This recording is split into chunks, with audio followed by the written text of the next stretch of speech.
Bolehkah di zaman ini kita menggunakan cara seperti Ammar bin Yasir agar tidak terbunuh oleh musuh-musuh Islam? Maksudnya gimana? Emangnya antum disiksa? Hah? Disiksa enggak kayak Ammar? Kalau Ammar bin Yasir kan disiksa. Disiksa sampai akhirnya sudah tidak kuat lagi Ammar. Baru kemudian Ammar pun mengucapkan kata-kata kekufuran. Sedangkan antum cuma ketakutan. Takut. Gara-gara apa? Ya, melihat orang-orang Syiah yang serem, pembunuh. Melihat kekuatan orang Nasrani yang semakin ini, jadi ketakutan aja.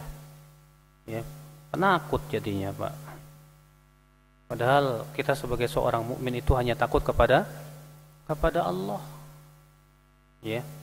Kalaupun memang ternyata Allah berikan kepada kita dibunuh di atas keimanan dan keislaman, alhamdulillah.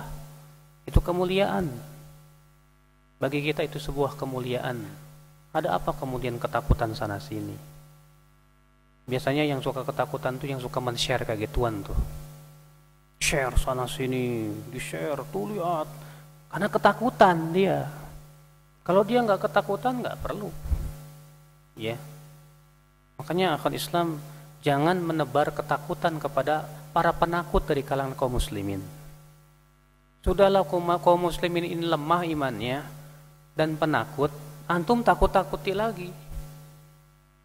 Ada apa? Karena kita ini zaman-zamannya share, Pak.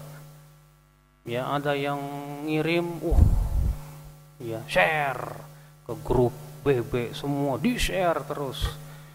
Padahal kan dahulu ya, Allah mencela orang-orang munafik yang apabila datang kepada mereka berita yang berhubungan dengan rasa aman dan rasa takut langsung disebarkan. Allah mengatakan wa idza ja'ahum amrun minal amni awil khaufi adza'u bih. Apabila datang kepada mereka perkara yang berhubungan dengan rasa takut dan rasa aman, segera disebarkan. Ini sifat orang munafik. Lalu Allah mengatakan walau radduhu ila rasul wa ila ulil amri minhum. Kenapa mereka tidak mengembalikan dulu kepada rasul dan ulil amri, itu ulama? La'alimahu alladzina istanbitunahu minhum.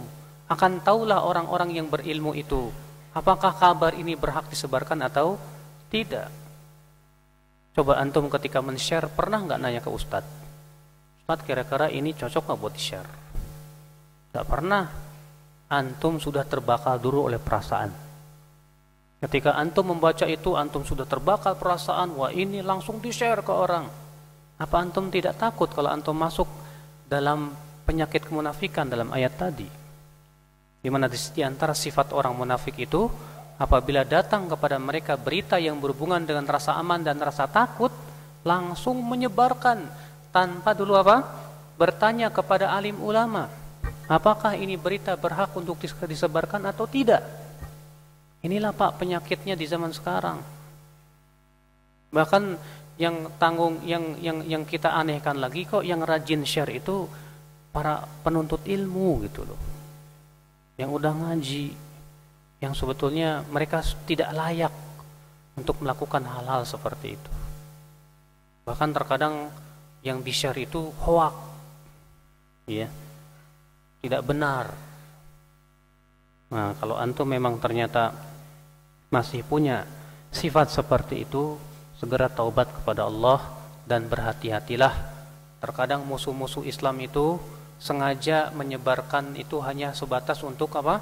Menakut-nakuti kaum muslimin dan memperlihatkan seakan-akan mereka hebat dan kuat. Akhirnya Ahlussunnah semakin lemah, semakin ketakutan. Jangan. Atau bisa jadi untuk menumbuhkan kebencian, provokasi supaya terjadi apa?